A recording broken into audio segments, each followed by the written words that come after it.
Hello, everyone. So we are in the doll room today, and yeah, let's have a talk about these expert opinions. Everybody seems to think that they're like the highest of high, but when you think about it, there is reasons why experts will value things differently than you might expect them to. A lot of it has to do with accessibility. So they try to make the dolls accessible to people who have money to purchase them because they figure not everybody has a lot of money to purchase a doll. And it is possible that an expert opinion helps you get a doll for a price that you could actually pay for it rather than a price that you couldn't pay for it. So I'm going to go over like how experts have burned me in some ways and have actually make things easier for me. So I'm going to go over it. So as far as expert opinions, um, they basically valued my Sophia Romina at $1,000, which I don't think is right. But I'm thinking that they did that because they wanted to make it where if I did sell the doll, it would go to somebody that could afford to have it, rather than having it be too expensive where nobody could afford to buy it. So I think that that had something to do with it. They told me that she did not have more value than any other Romina, despite the samber eyes, which I don't think is true. But I think that there wasn't like a terrible ulterior motive behind that. I think that it had, because for a while that really made me angry, but I don't think that there was like a huge ulterior motive behind that. I don't really think that somebody was actually interested in buying it and wanted to lowball me. I think it had a lot to do with trying to make the doll more accessible if I were to sell it, but I probably will not listen to that advice. I don't think it's right, so I probably will not listen to that advice because I don't really care if I sell something if it's more accessible or not. To me, if I were to ever sell something that precious to me, I would probably want top dollar, not make it at an accessible price. But I understand why they do it. They do it to make the dolls at an accessible price point so that people can actually afford to buy them.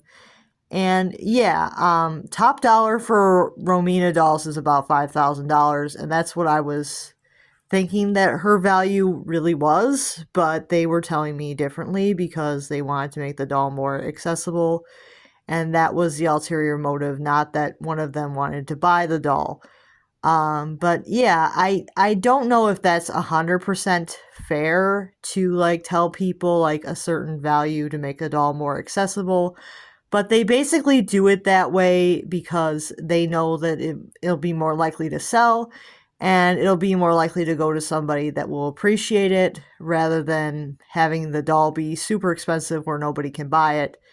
So, the average American girl, like the rare ones like the signed and the sambers and the rominas and the sominas, don't always go for like the highest of the high value, and that's because they're trying to make it accessible for other people. And I will talk about this doll as well. She actually did sell for a price that was, I would say, accessible for what she was. She is a brown hair, blue eyed Romina doll. I paid 1,800 for her, which might seem like a lot, but she is the only doll of her kind, and she may technically be worth a lot more. But the experts valued her at 1,800 because they wanted to make the doll accessible to someone who would appreciate it. And they didn't want to make the doll like too. They didn't want to tell the seller that the doll should be sold for some crazy amount of money that the average person wouldn't pay. So they were kind of going about like what somebody might actually pay for it, and that was the price that they had come up with. Now, I will say that if the doll had been at like the highest of the high price, I probably wouldn't have it. So I can't say that experts are all bad, but they do kind of price things more at fair market, kind of somewhere in the middle of lowest of the low price and somewhere in the middle of highest of the high. So it's somewhere in the middle. Um, so it's not like lowball like I originally thought, but it's kind of more in like the middle. So they don't technically tell people that their dolls are worth like a ton of money, but they don't tell people that they're worthless either. So it's kind of like a balance. But at the same time, somebody may feel like their doll is worth a lot more than what the experts tell them. And if you feel that way, just don't sell your doll at this time, because people will come at you and say that you should sell it for what the experts tell you to sell it for, even if you think it's a much lower price than what you want to accept for the doll. So keep in mind that they may tell you a low price to make the doll more accessible, but it may not be what you actually want to sell the doll for. So for me, Sophia, I would never part with her for $1,000. I find that stupid low. For her, because she is so special to me, I would not part with her for that. No. I would probably want the highest of the high, the $5,000 for her, just because of the fact that she's a Samber and the fact that I'm not likely to ever find another one. I don't think $1,000 is a price that I'm comfortable selling her for if I ever were to sell her. So I was kind of insulted by the experts with that, but there is reasons for it. Even if you're not planning to sell, they tend to kind of give you like somewhere in the middle. They don't tend to ever tell people that their dolls are worth some crazy amount of money, because they figure that nobody will actually pay some crazy amount of money, which makes sense. Like, they don't really want stuff to just be sitting and for people to be like, well, nobody's buying my doll. Yeah, because the average person doesn't want to pay that much. And that's kind of what they're going for. Even though people have paid high of the high values, like they don't really tell you that. You actually have to do your research to see what the high of the high value for the dolls is, because they don't really tell you.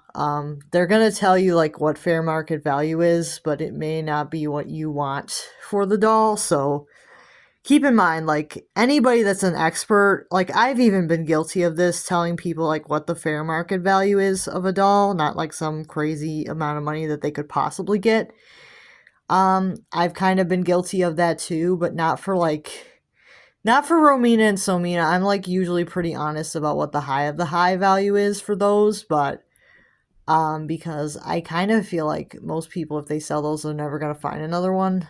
But with like most dolls, I kind of go with like fair market value for most of them, because if they're not that rare, I think that fair market value is absolutely fine if the person is comfortable with it. So if they're not like the rarest doll, I find like fair market value is usually more accurate. But for like the rarest dolls, like fair market value may be on the low end. Because people do pay high up the high. People do pay it. I'm not saying that they don't. People do pay high of the high value. Like, I'll show you. I have about 10 Romina dolls, which is probably more than most people would ever have in their lifetime. So that's kind of a lot. But basically, I did not pay high of the high value for any of them. I did not pay the $5,000 for any of them, which is like the highest price anybody has ever gotten. From my knowledge, I have not ever paid that. But I do feel like as time goes on, like the high of the high value is going to increase. Same with fair market value is going to increase. I find that Romina dolls are slowly like creeping up there. They're slowly creeping up. I find that still around $1,000 for most of them is about accurate to what people will actually pay. But that doesn't mean that somebody will not pay high of the high. So if you're not comfortable getting fair market value and you're okay with holding on to that doll for like several years, by all means ask high of the high value. If you're willing to hold on to it until you find that buyer that loves the doll enough to pay it. You don't technically have to settle for fair market value on anything. But for the more common dolls, I think it makes more sense to. But for the rarer dolls, you don't really technically have to settle for what the experts tell you. But a lot of people do. And I think that with my sign Molly, it was another one of those situations where the seller just settled for fair market because the doll did not go for like a ton of money despite the fact that she was signed. But I think that it went for like the fair market value of a signed doll. That's like a later one. I think that she kind of went for fair market value rather than the high of the high. Like the high of the high for this doll would probably have been like at least a couple thousand. But I paid a little under 1,000. So the high of the high would have been pretty high for this one. So it kind of depends on what somebody will pay, but the average person will pay what they think is fair. But I think that a lot of people don't realize, like, there's people out there that will pay some crazy high price for a doll because they have it or because that they want it bad enough. There's people that will pay high of the high value even though it's not the average buyer. The buyers are out there like that will pay high of the high. You just have to find them. But I think that a lot of times the experts don't want you to know that there's buyers out there that will pay high of the high because they kind of feel like those people ruin it for everybody else. But they exist. There's people that will pay high of the high value for a doll. They exist. There's some out there like that, but they're not like the average doll buyer. So, just kind of trying to understand like what kind of was the reasoning behind this like lower value that was assigned to some of the dolls that I have. It obviously is not what the high value would be. It's what, the average person would pay, which is different than the high value, which is like the highest sold price, is not technically what everybody pays. So just something to keep in mind that the experts try, but they may insult you if you actually believe that your doll should go for the highest of the high value. Like my Sophia here, I did believe that she should go for the highest of the high value and be like appraised for that, but they weren't down with that. They weren't down with appraising her for the highest of the high. They wanted to appraise her for like very, very low amount, which kind of made me angry. Which means that I probably will not have experts value anything for me anymore because they're going to go with fair market value, which is not good for things that are like rominas and that. It's not good to ask experts. Do not ask experts about things that you know are valuable, unless you really have no idea what you're looking at. Do not ask them about things that you know have high value. More common dolls, even CYOs, I think experts will give like a decent estimate on, but do not ask about like rominas, sominas. Do not ask about rominas, sominas, sign dolls, and sambers to experts or any of the rare white body variants like tinsel hair, um,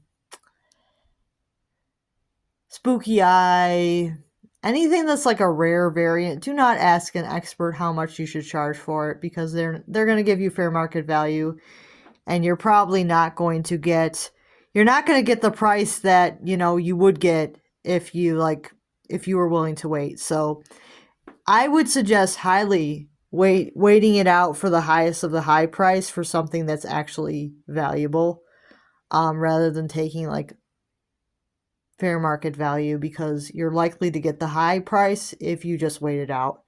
And I think a lot of people realize that. So prices are going up slowly, but I think that experts are trying to keep prices low, but at the same time, they may be insulting people who actually have like valuable things. That's why I didn't want to ask the experts about this doll currently, because I know that they will more likely give me a very low estimate and it will most likely piss me off. So that's why I haven't been asking experts about this doll, because they're more likely to look at it and go, well, there's a Kirsten online with that same marketing that's $300. So yours should be like maybe $100. Yeah, I know that they'll tell me that the stall is only worth $100. I know. There's no, there's no getting around it. That's what they're going to say is the fair market, or they may even say even lower. They may even say, "Oh, it's only worth what you paid for it." Like, yeah, they're gonna give me like some crazy low value. So, I'm not asking them about that at all. I'll see you guys soon.